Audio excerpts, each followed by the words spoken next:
Good evening, everyone. Since we were with you last night, Hurricane Sally has put on the brakes, now slowly crawling toward landfall along the Gulf Coast, with Alabama likely in its sights. That slow speed is cause for deep worry tonight because it's expected to dump feet.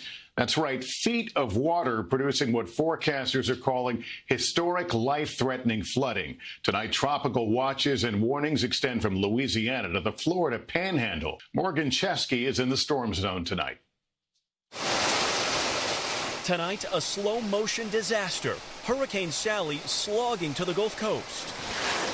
Its drenching rains flooding parts of Florida, putting Mississippi on high alert.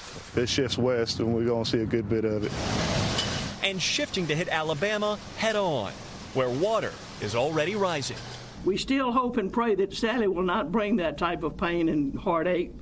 But my fellow Alabamians, Hurricane Sally is not to be taken for granted. A storm surge warning now stretches from Louisiana all the way to the Florida Panhandle.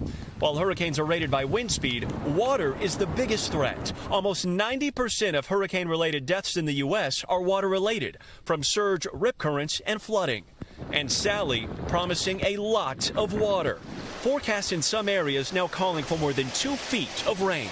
This storm is moving slower than any storm I've ever seen. Carlos Finley, who grew up in Mobile, is already watching water creep towards his home. That's my greatest concern, is that it's going to get on top of us and she's just going to sit here. Coast Guard crews in Mobile now off the water until conditions improve. We have a lot of coastal flooding, so that's going to be very significant, the flooding portion of this. That's your biggest concern tonight? That is my biggest concern, is safety of life.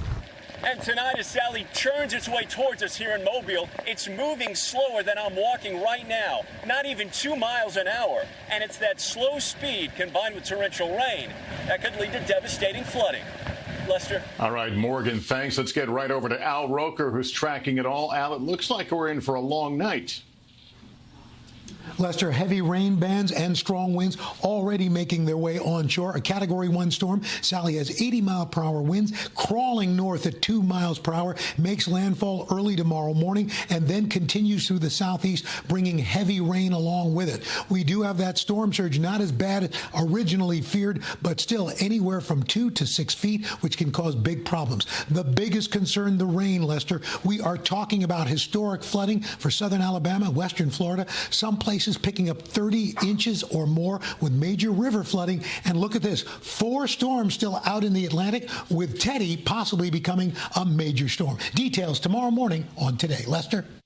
All right, Al, thanks. If only some of that rain could reach the West Coast. The wildfires there still raging in California and Oregon. In their wake, rescuers searching for the missing, with the death toll rising. Miguel Almaguer is in Oregon. Even the fire retardant dropped on these streets couldn't stop the flames. Today, as cadaver dogs scoured mangled wreckage, first responders in Oregon deployed their mobile morgue for the first time in state history. This is the grim work to find dozens who are still missing. My brother came up there to pretty much help take care of my mom. Travis Cook lost his mother and his brother in the same fire. I still cannot believe I wake up in the mornings and it's just like, is this really happening? With 5 towns obliterated by flames, we drove into the center of the heartbreak in Phoenix, Oregon. It really is remarkable how unrecognizable all of these buildings are. The unimaginable path of destruction stretches from Washington State to California. In Butte County, where the death toll has risen again, Jillian Rouse and her family lost their home to fire in Paradise 2 years ago, and now again last week in Berry Creek. We did it last time, so we'll do it again. You know, everyone else is doing it again with us too, so it's hard that you can't sit there and feel sorry for yourself. The economic losses from the fires could reach $150 billion, the same impact as a Category 5 hurricane. But with dozens dead, the natural disaster is creating an environmental catastrophe. In Portland, now home to the world's most dangerous air, Alaska Airlines forced to temporarily suspend flights. The soup of toxic haze smothering Seattle, San Francisco, and Los Angeles, drifting as far as Washington, D.C. Two disasters unfolding at the same time as the search for the missing continues. And this is what search teams are up against. Debris fields that don't just stretch blocks, but entire cities. The family that lives in this home made it out alive, but many of their neighbors may not have been so lucky. Just a heartbreaking scene. Lester,